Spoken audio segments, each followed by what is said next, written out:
कंबल रज़ाई को करो माफ़, कर लो एसी कूलर साफ़। पसीना आएगा अब दिन रात, नहाए बिना नहीं बनेगी बात।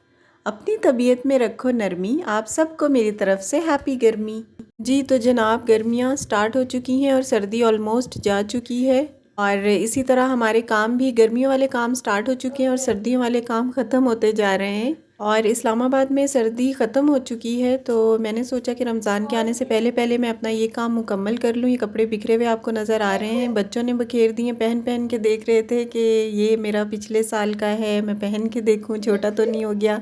एनी हाउ जी, यहाँ पर मैं बच्चों के और अपने गर्मियों के कपड़े निकाल रही थी, तो मैंने सोचा थोड़े से क्लिप्स आप लोगों के साथ शेयर करूँ। ये बच्चों की अलमारी है और अब मैं इनको ऑर्गेनाइज़ करूँगी और कुछ आइडियाज़ आप लोगों के साथ शेयर करूँगी कि आप जैकेट्स वगैरह को किस तरह से फ़ोल्ड करके आसानी से रख सकते हैं। तो यहाँ पर मैंने थोड़ा सा गैप ले लिया था क्योंकि काम ये थोड़ा टाइम टेकिंग होता है, तो मैंने आधा काम करने के बाद फिर मैंने किचन का रुख किया था और किचन में कुकिंग मेरी रहती थी, वो मैंने स्टार्ट कर दी थी। यहाँ पर मैं बना रही थी पुलाव, चिकन पुलाव बना रही थी और इसकी रेसिपी मैंने आप लोगों के साथ शेयर की है। इसमें मैंने आलू भी डाल दिए थे क्योंकि आलू यूजुअली बच्चों को पसंद होते हैं, और साथ मैंने रायता बना लिया था और सैलड रेडी कर लिया था।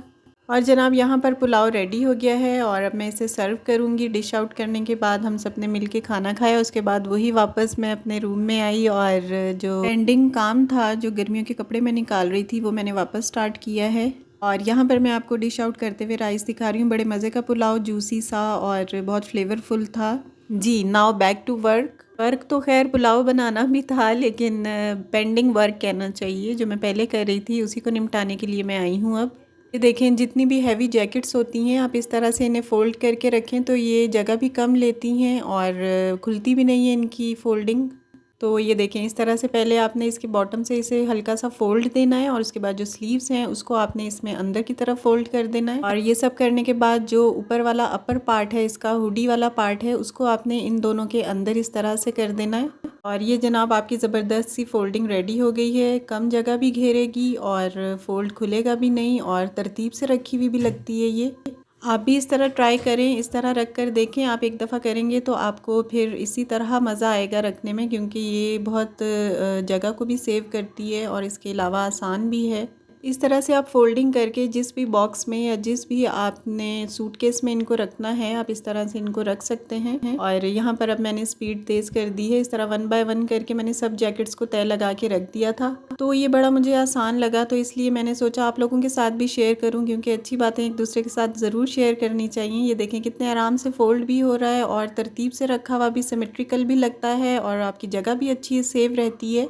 बच्चों के कपड़े भी मैंने इसी तरह, सारी जो जैकेट्स थी वो इसी तरह फ़ोल्ड करके रख दी थी। ये तो बहुत ज़्यादा हैवी जैकेट्स हैं, ये ज़्यादा स्पेस लेती हैं, तो इसलिए मैंने इनको इस तरह से फ़ोल्ड किया था। बाकी जो आयशा लोगों की, बच्चियों की दूसरी जैकेट्स थी, वो भी मैंने इसी तरह फ़ोल्ड करके रखी थी। वो तो इतनी जगह भी नहीं घेरती, लेकिन फिर भी मैंने इसी तरह उन्हें फ़ोल्ड करके रख दिया था, क्योंकि इस तरह से फ़ोल्ड करके रखने में जगह की काफ़ी बचत हो रही थी। जी, तो ये तो थी मेरी सारी समर की तैयारी, जो मैंने आप लोगों के साथ थोड़ी सी शेयर की है। और विंटर की सारी चीज़ें मैंने रख दी हैं और इस काम से भी मैं फ्री हो गई हूँ बिफोर रमज़ान। और ये जो क्लिप आपको नज़र आ रहा है, ये एक दिन पहले का है। मुझे ग्रोसरी स्टोर से कुछ चीज़ें लेनी थी, वो मैं लेकर आई हूँ। ग्रोसरी तो मैं पहले ले चुकी थी, बस कुछ और चीज़ें थी जो मुझे परचेज़ करनी थी। ग्रोसरी का व्लॉग भी मैं आप लोगों के साथ शेयर करूँगी बस कुछ दिन के बाद। और यहाँ पर देखें, सारे रमज़ान से रिलेटेड आइटम्स हैं, जितने भी शरबत वगैरह यूज़ होते हैं और जो भी चीज़ें रमज़ान की होती हैं वो सारी यहाँ पर आ चुकी हैं और रश लग चुका है कैश एंड कैरीज़ पे। मुझे रमज़ान की तैयारी के लिए कुछ ज़िप-लॉक बैग्स भी चाहिए थे और ये ट्रे भी चाहिए थी। मेरी ट्रे टूट चुकी थी, तो इसलिए मैंने ये 2-3 ट्रेज़ मंगवाई थी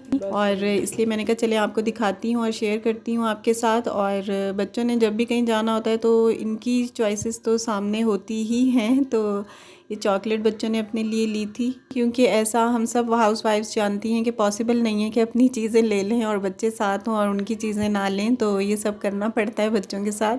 एनीवेज जी, घर के किचन के बाकी तमाम काम ख़त्म करने के बाद, खाना सर्व करने और खाने के बाद मैं फिर यहाँ पर मशीन लगाने के लिए आई थी। तो यहाँ पर मशीन इंडिकेशन दे रही थी इको टब क्लीन का, क्योंकि मशीन अंदर से गंदी हुई थी और काफ़ी टाइम से मैंने साफ़ नहीं किया था इसका टब, तो इसलिए मैं इसके टब को क्लीन करने के लिए आ गई हूँ और मैंने कहा आप लोगों के साथ शेयर करूँ कि अगर आप लोग इसको क्लीन नहीं करते तो इसे ज़रूर किया करें। इससे आपकी मशीन की एफिशिएंसी पे असर होता है। इसकी क्लीनिंग हमें टाइमली करनी चाहिए। इसके ऊपर मैं इंशाल्लाह व्लॉग बनाऊंगी और आप लोगों के साथ ज़रूर शेयर करूंगी। ये देखें, इस तरह से मैंने इसमें वॉशिंग पाउडर डाल के इसको टब को क्लीन किया है।